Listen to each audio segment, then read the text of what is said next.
Hai semuanya, Shalom. Apa kabar? Semoga semuanya dalam keadaan sehat ya, puji Tuhan.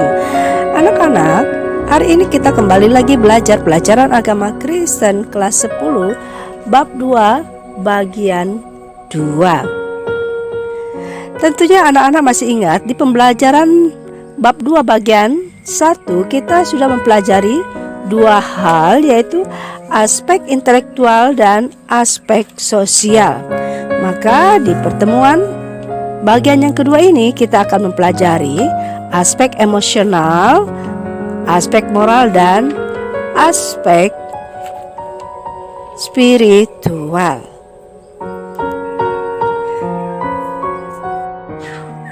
Anak-anak, untuk dapat memahami dan mengerti bagian pembelajaran yang akan kita pelajari, maka anak-anak perlu menyimak video pembelajaran ini dari awal sampai akhir. Ibu berharap anak-anakku semua tetap semangat. Baiklah, mari kita menyimak uraian materi yang pertama, aspek emosi. Anak-anak, emosi adalah gejala perasaan disertai perubahan atau perilaku fisik seperti marah, senang, sedih, ceria, dan sebagainya. Nah, kedewasaan seseorang tidak terletak pada usianya, tetapi pada sejauh mana tingkat kematangan emosinya. Jika orang pandai mengendalikan emosi, berarti semua tindakannya tidak hanya mengandalkan dorongan nafsu, tapi dia juga menggunakan logika. Nah, anak-anak, ada beberapa ciri aspek emosional dalam diri pribadi dewasa. Antara lain, yang pertama, mendahulukan logika daripada emosi, tidak egois. Yang kedua,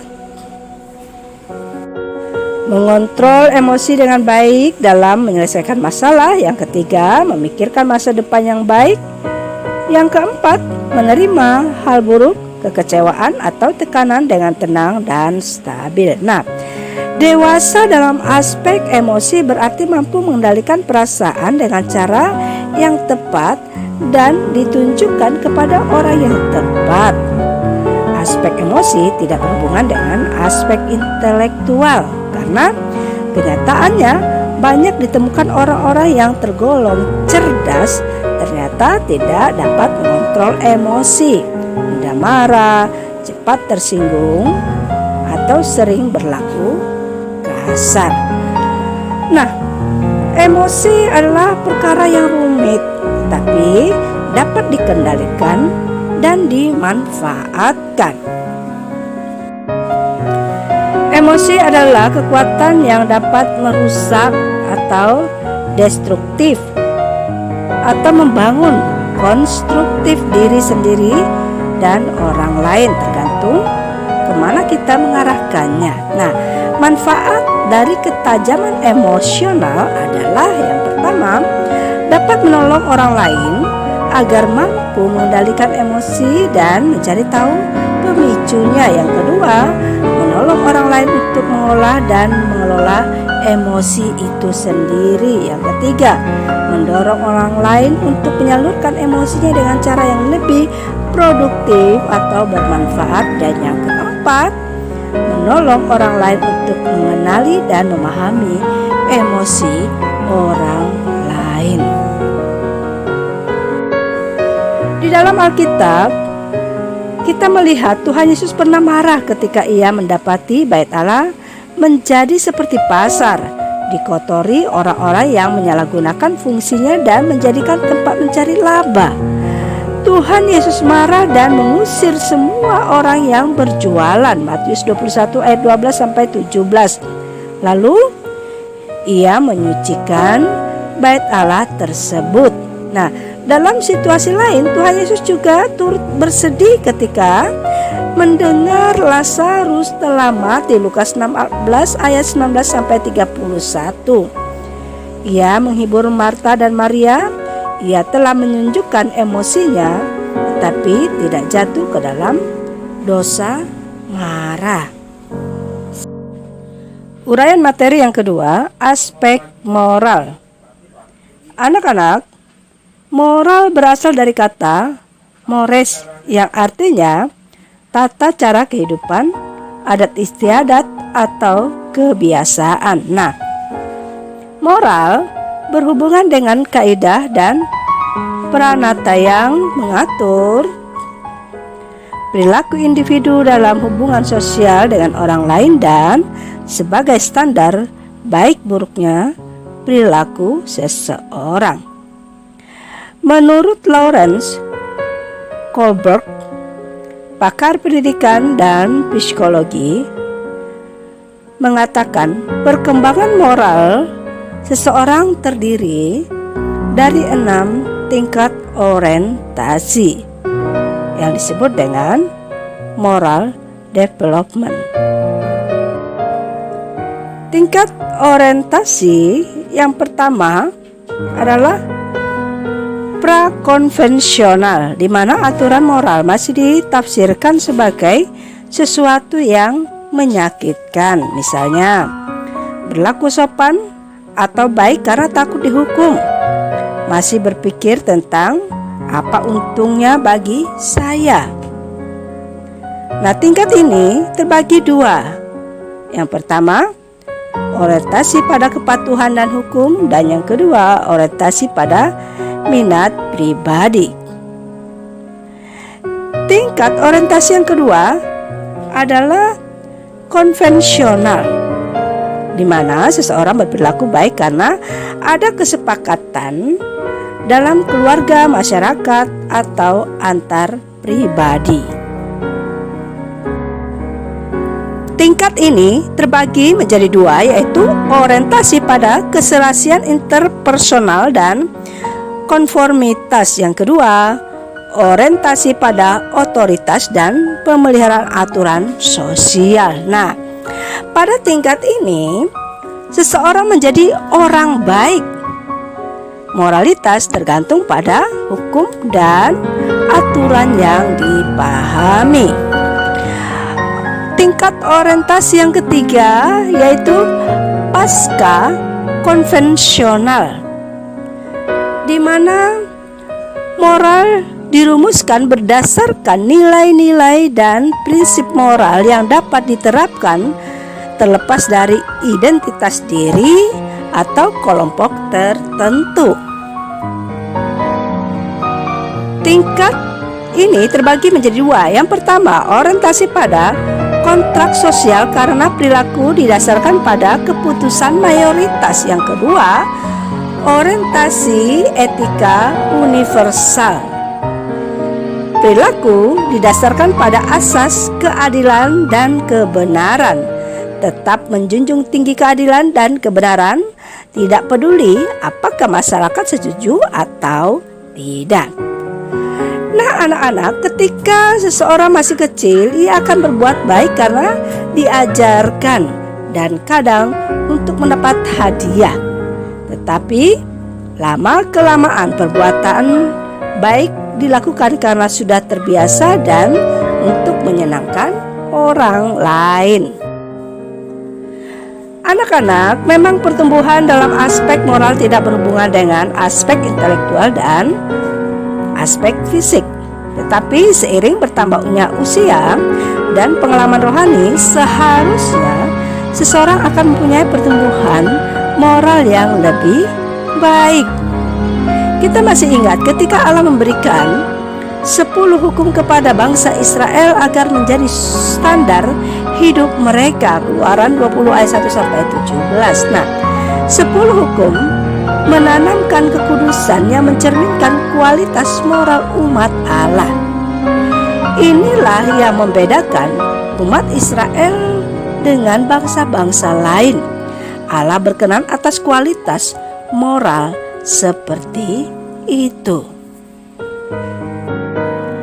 Jadi anak-anak, moral tidak hanya didasarkan pada pahala atau hukuman, dan moral yang dimiliki bukan untuk dipuji atau dihormati orang lain, melainkan karena hidup yang takut akan Tuhan.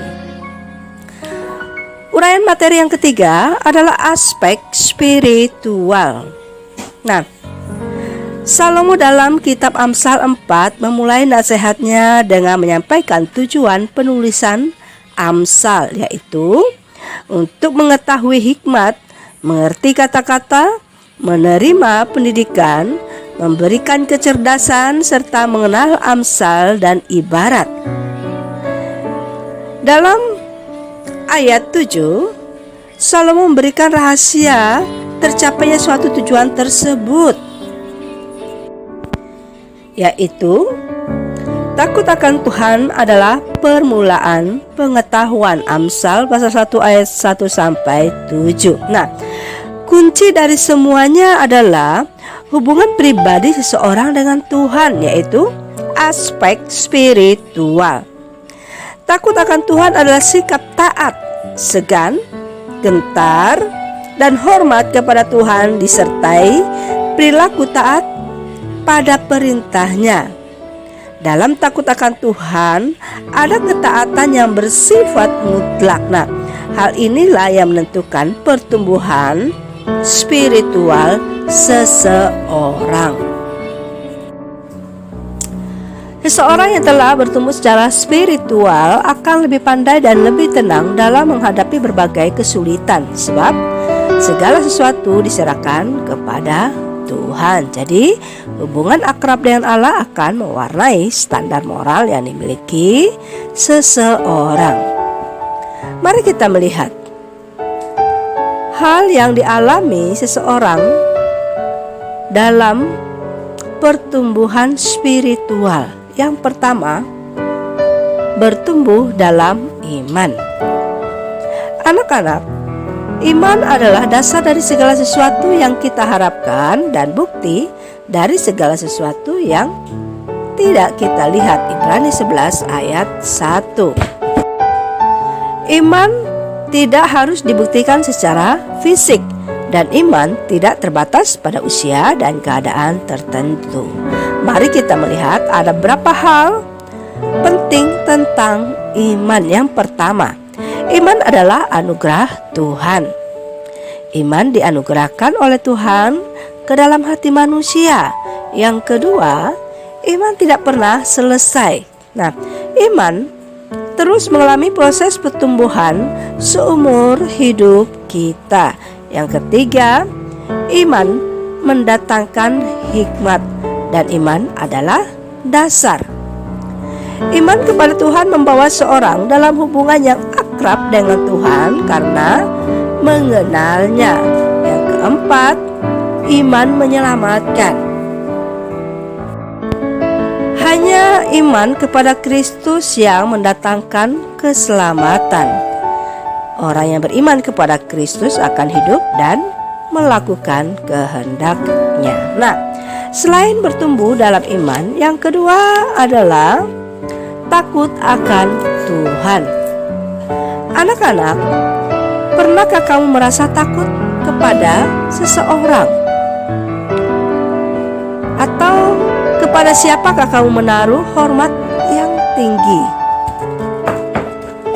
Adakah rasa tidak senang, tidak nyaman, bahkan tidak percaya kepada orang yang kita takuti? Takut akan Tuhan adalah sikap hormat, tunduk, dan taat kepada Tuhan karena mempercayainya. Sikap ini membawa seseorang pada ketaatan dan melakukan kehendak Tuhan. Tindakan melakukan firman Tuhan adalah buah dari iman kepada Tuhan. Jadi, takut kepada Tuhan menumbuhkan spiritual seseorang.